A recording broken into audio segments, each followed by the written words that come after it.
I'm Allison with the Mission 43 Education Pillar, and we're starting a new Discovery series where we sit down with the experts to learn more about what it takes to make it in the career field and the education to get you there.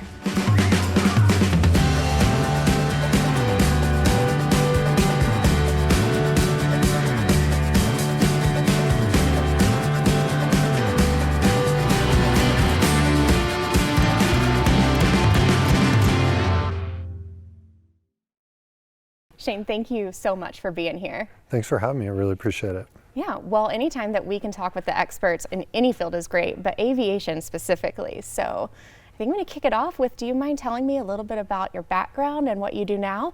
Sure. I started off, applied for flight school through the Army, 2002, then went off to flight school 2003. Basically flew helicopters for about 14 years, nice. And then switched over to airplanes in the Army, and also started flying on the civilian side at about 2017. Oh wow. What aircraft did you fly, or what helicopter did you fly in the Army? The Apache for a majority of the time, and then the last couple of years was Blackhawks. Oh wow. Yeah. And when you switched over to airplanes, what did you fly then? King Airs. King Airs. Did you go yeah. straight into King Airs? Yeah, well, going through the qualification course, they start you out in a smaller aircraft just to figure out how to fly airplanes, and then you end up and go into the King Air. Oh, nice. Yeah. Which one did you like flying best, helicopters or airplanes? I think that it's just based on the phase of life I was in. When I first started off, that's all I knew. I didn't really know much about airplanes, so I really enjoyed the mission of the Apaches. I was younger and more excited to be involved with the guns and supporting the guys on the ground in that aspect. And then as I got older and progressed in my career, I was ready for a change. So the Blackhawks was a nice change, and then the King Air was a really good change. Really? So, Really good. And you're with the Idaho Air Guard? Idaho Army National Guard. So you're with the Idaho Army National Guard? Yes. Are you a full-time guardsman? I am. I'm active Guard Reserve, nice. So active duty in the Guard. Yeah. Perfect. Yeah. So were you always Guard? Yeah, I've always been Guard. Did you join out of Idaho? I did, yeah. I joined as a medic to start, and scared too many people with needles, and so they pushed me over to fly. So, yeah. So what made the change from helicopters and then into flying the King Air? Basically just personnel changes occurred, and I wasn't a part of the process. I got called in one day just out of the blue and asked if I wanted to come over to the fixed wing side of the house, which I had already started on the civilian side going through my training, because that's where I was leaning as far as where I want to go when I get out. So it was a total surprise, and then the rest has been history. Yeah, so when you said that when you switched from helicopters to airplanes, that it was kind of leaning towards what you wanted to do when you got out. Okay. What made you decide that? I had some friends that were already over on the fixed wing side, and I think their experiences aligned up with a little bit more of where I wanted to be when I was outside the military. I wasn't against, and I'm still not against flying helicopters when I retire, but just the lifestyle, and I think some of the benefits that flying commercially offer as your kids get older for traveling and just being able to live wherever you want seemed a little more adventurous to me. Getting some of those, is it better than airline miles? Getting some discounts on it? I hope so. You hope so? I don't have to spend as much money. Flight discounts for your kids. That's my career goal. Totally. I love it. So I know that you went through the process through the military, and you have your own Part 61 flight program. I do. Can you tell me a little bit about that? Sure. Well, so when I first started out flying fixed wing, a buddy of mine that I flew helicopters with was a CFI and just kept saying, you need to come flying, at least come try it out. And so there was a state education assistance program through the Idaho Guard, and I believe every state has it. As long as it's a flight school within Idaho, they give you $4,000 every fiscal year towards your flight lessons. So I went out and did kind of like a discovery flight in the airplane. Okay. And the first flight was pretty eventful, and I wasn't sure if flying an airplane was for me. And then after that, I kind of calmed down because I was used to a big helicopter that weighs a lot, that was able to absorb turbulence and stuff like that a little bit better. So it was a little eye-opening. So anyway, so I kind of progressed that way, went through credentialing, assistance, and then I figured I might as well instruct to kind of help subsidize the cost of flying on the civilian side. Okay. So, and I figured if I was going to instruct, I might as well do it myself. And plus I'm targeting more towards the military side anyways, so I kind of know a little bit as far as the education is involved and then what the commitment is on the military side. So I feel like I could relate better to veterans and current serving people. Absolutely. Mm-hmm. You said CFI. Yeah, sorry, certified flight instructor. Certified flight instructor. Yeah. So you went up with a certified flight instructor. That's a mouthful. Mm-hmm. And then that's how you decided you did a discovery flight, and then you decided, okay, this is for me. Yeah, yep. After that first flight, second flight more, I was hooked, and then applied for that education assistance, which was a pretty easy thing to do, and that got me through pretty much through my private pilot license initially. And the SEAP, so State Education Assistance Program, did that pay for a Part 61 program? It did. Oh, wow. It did. Yeah, it paid for a big majority of it. Since I already had all my helicopter license, it's a little bit shorter to get your airplane license requirements knocked out. So I used that to pay for probably about 80% of the cost, yeah. And so Part 61, so for everyone that doesn't know, and people like myself that don't fly, Part 61, there's two different types, Part 61 and Part 141. Right. And different types of benefits will go towards each. Can you tell me a little bit more about Part 61 versus Part 141? Sure. When I talk to people about it, you're the consumer, right? So I would go and look at both, and it's probably, I would shop for more what fits your schedule best and the quality of the instructor that you're going to get, because they both have pros and cons. Part 141 is a little more regimented, so if you're a full-time student using your GI Bill, you can use that towards a Part 141 flight school. So it'd be almost like going to college. It's got a syllabus, and you know day one what you're going to do, day two what you're going to do. Part 61 is a little more flexible. You still have to meet the same requirements. Both are certified flight instructors. When you get ready to take your check ride, you still have to have all the different blocks checked. One is definitely, in my opinion, set up more for somebody that can dedicate more time as a student compared to Part 61 if you have a job, other things where you're able to hop in and out and maybe make your schedule align more with that Part 61 school. So if we have someone that is in the Idaho Guard now and wanted to go earn, what would they be doing with you in your Part 61 program? If they had no aviation experience, I highly encourage them to come out and just do a discovery flight and see whether they like it or not, because there's definitely a difference between flying the back of a 737 versus a smaller aircraft and sitting up front and being, because you're essentially flying that very first time you're doing the first takeoff. So I would encourage that. Go check it out, shop around, and then really after that it depends on whether they're in the Guard or not. If they're still in the Guard, they can use credentialing assistance or the State Education Assistance Program. Both of those programs the Education Office is pretty smart on, and that will get them started to subsidize their training. I want to be a commercial airline pilot, and it's my dream job. I have my private pilot's license, so that's great. Congratulations. What do I need to do now? Well, if you've already gone through your private pilot, I think expectation management is key, probably with anything. It's a long road, but if that's your goal, there's so many different options to get there. There's whether you're in the military or out. So if you're out of the military, private pilot being checked off, you'll get your instrument in commercial, and I would recommend, and a lot of people go and get their certified flight instructor. Once you meet a certain amount of hours for your commercial, you go and you keep studying up and get good at all the different maneuvers and teaching, and then that way you're working, getting paid, and building your flight hours. I would say that's probably the most common way to get to the commercial flight hour requirements, and then up through your airline transport pilot license.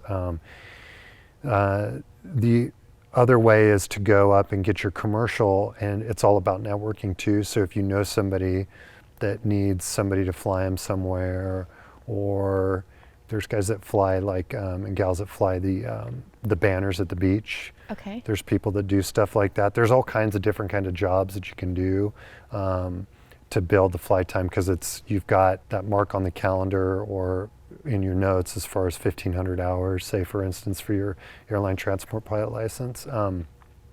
It's all about building those flight hours, and the quickest way you can do it is take on students working for a flight school. So you talk about building up. So you would build up, you've got your private pilot's license, then you recommend your CFI.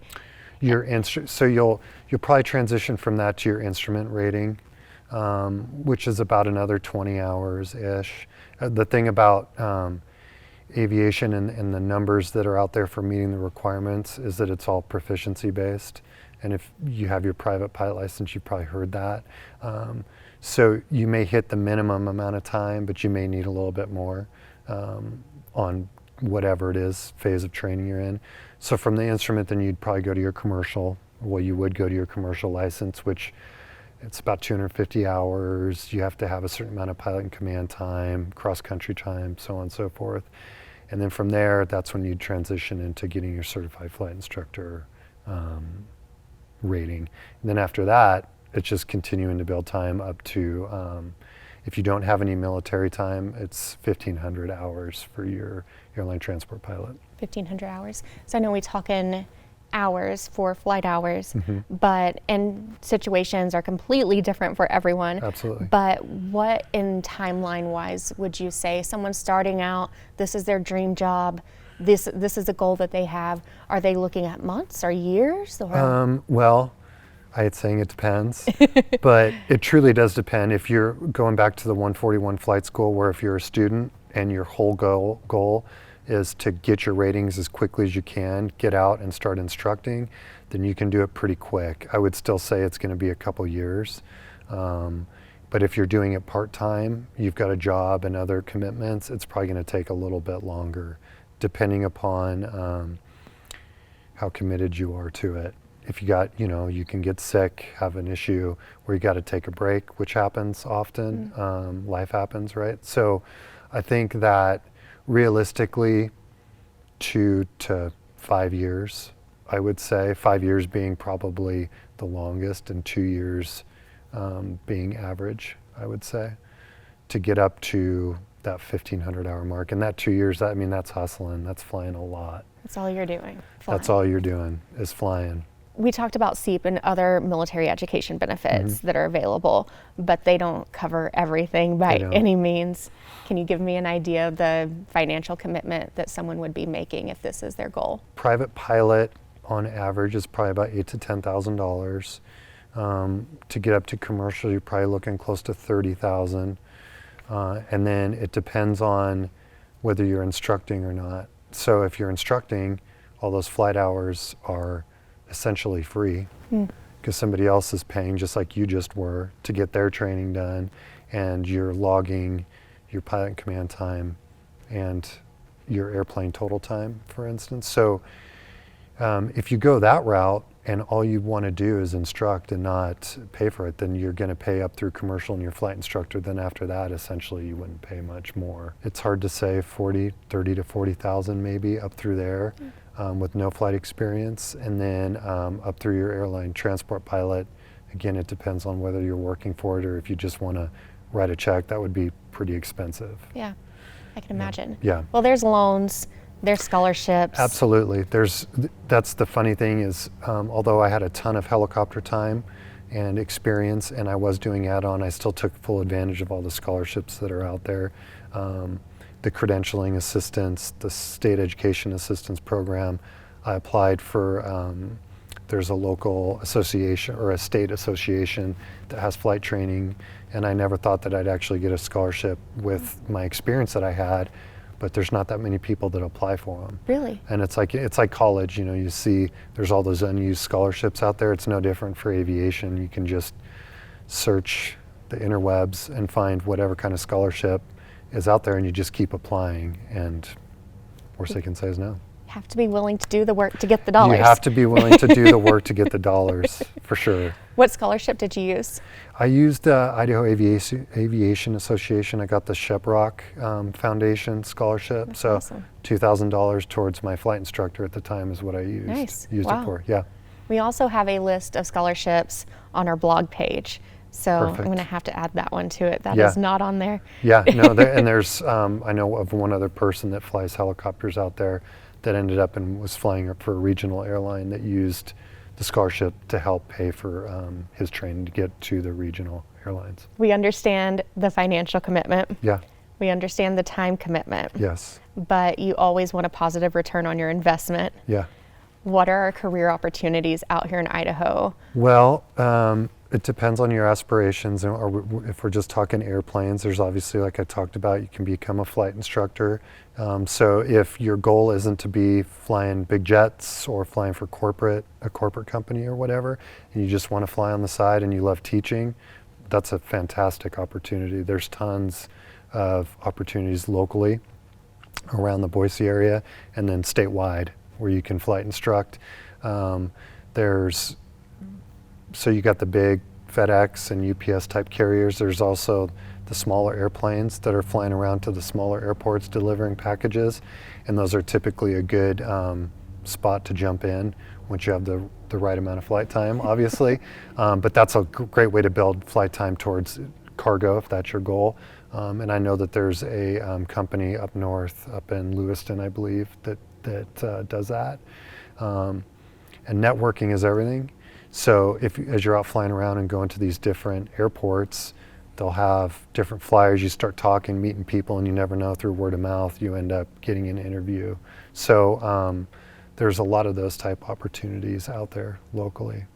I think we had someone bring in a question to Mission 43 on one of our social media pages, and they asked which one's most likely to lead to employment, rotary or fixed wing? For flight instruction, probably either. Traditionally, helicopter training is a little more expensive than airplane training, depending upon what it is you're flying. I don't think that one is harder than the other. I would probably lean more towards fixed wing is easier, especially for flight instruction, just because there's so many more airplanes out there where there's just not a lot of helicopters out there flying around for teaching strictly. And then if you look at it locally, you have life flight helicopter type stuff, you have firefighting, federal government type stuff, and then airplane, you've got everything through corporate, airline, cargo. So airplanes, I think, well, and helicopters, once you get to that hour level and you want to live in Idaho, there's a lot better opportunity to commute to work and then come back. If you have one piece of advice to give anyone going through this process, whether they're just starting out without any flying experience or they have military flying experience, what would you say to them? I would say that like anything, it takes hard work, and what you put into it is what you get out of it. The opportunities are endless in aviation. I've had an extraordinary career. I've met great people, great friends throughout the world, really now. So you just have to look at what the end goal is, and like anything else, any other goal in life, there's going to be frustrations and everything else. It's to keep your nose down, put in the hard work, and it eventually pays off. Well, that's my last question. And Shane, thank you so much for joining us today. I really enjoyed listening to your story.